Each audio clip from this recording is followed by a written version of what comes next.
يلا مستنية ايه؟ هو ده وقته، فسيخ العيد يا حلوين.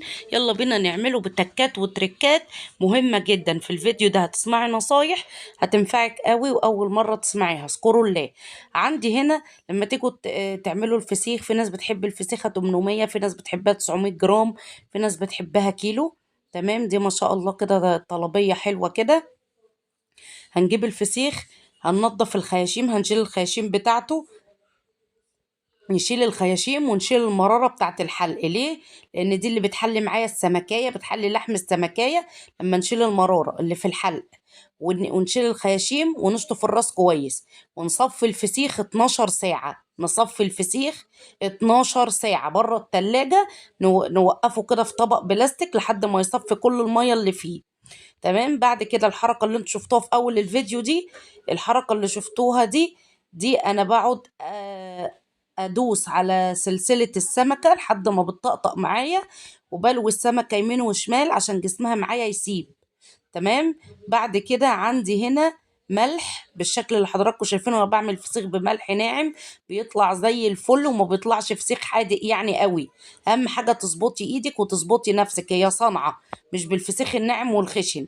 جبت الفسيخ، حطيت عليه هنا شطة، وحطيت كام فص من الفلفل الخشن، الفلفل الاسود الخشن عادي. بعد كده بنفتح راس السمكية بالشكل اللي انتوا شايفينه ده، ويكون متنشف تماما من المية. بنجيب مناديل وبننشف راس السمكية كويس، مناديل مطبخ، وبننشف السمكية نفسها. بنمسك السمكية بنتفسها بالشطة والملح وكم فص من الفلفل الأسود الخشن. بعد كده بنقلب السمكية في الملح بالشكل ده، كأنكم كده هتقلبوها في ردة. تمام، ركزوا كويس قوي، أسهل طريقة هتعملي بيها الفسيخ. فسيخ الشيف هدير ملوش منافسين، انا سايباهم بس ياكلوا عيش. انما انا لا، انا لو فتحت مشروع الفسيخ اقسم بالله لاقطع على الكل. زي ما بقول لكم كده، فسيخ زبدة، فسيخ كهرمان، فسيخ زي الزبدة السايحة. اذكروا الله بس وصلوا على سيدنا محمد، لأن هو ده سر النجاح. شايفين الفسيخة في إيدي؟ ولا بتنزل دم ولا بتنزل مية ولا أي كلام من ده خالص يا جماعة. عندي هنا ملح وشطة برضو بقلبهم على بعض. طبعا لازم الشطة عشان البكتيريا. اهم حاجة التركات، الفسيخ عشان ينجح معاكي عبارة عن تركات. اول تركة قلتها ان احنا لازم نشيل الخيشومة ونغسل الراس، نشطفها كويس. مش غسيل لا، نشطف بس، ونشيل مرارة السمكة. بعد كده نصفي 12 ساعة. بعد كده نمسك السمكة نلولوها لحد ما تطقطق معايا وجسمها كله يسيب عشان السمكة ما تشدش. تمام كده. بعد كده بننشف اي ميه او اي دم كويس قوي. نقلب في الملح والشطه كويس قوي في صوص الفلفل الاسود. وهنا بقى انا بعمل سمكيه سمكيه، هغلف كل سمكيه في كيس كده. احط كل سمكه في كيس، وهبدا احط شطه وملح لكل سمكيه زي ما انتم شايفين. بعد كده ببدا الفهم بالاسترتش كل اتنين مع بعض. نلف بالاسترتش ونفرغ الهواء، اوعي تخلي فيه هواء في الفسيخ. تمام.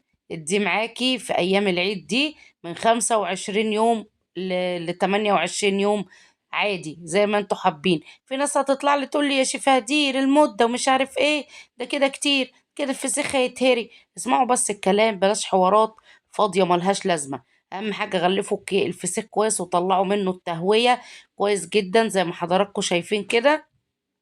وحطي الفسيخ بالشكل ده وسيبيه من هنا لحد العيد، هتاكلي احلى فسيخ. ومحدش يقول لي الملح الناعم هيخليه فسيخ حادق، هتاكلي اجمل واحلى فسيخ في حياتك. انا لو نزلت بالتقيل اللي عندي والله لخلي بتوع الفسيخ يسرحوا ويبيعوا بالمناديل. بس انا مش راضية، بس عشان خاطر ايه؟ ربنا كده ايه مقسم الارزاق، وكل بني ادم في الدنيا بياخد رزقه. بعد كده بقى عشان الكمية طلعت كبيرة على العلبة، هبدأ ان انا اديها استرتش بالشكل ده زي ما حضراتكم شايفين. تمام، نقلب في العلبة يمين وشمال لو العلبة تحت ايدينا. يا اما كده عندك يا ست الكل، ارفعيها فوق المطبخ لحد ارفعيها فوق المطبخ لحد كده ما تيجي تنزليها على العيد وتفتحيها وتدعيلي. انجح طريقة هتعملي بيها الفسيخ. حطي لايك كتير عشان انا تعبت جدا في الفيديو ده. بحبكم في الله يا احلى متابعين في الدنيا.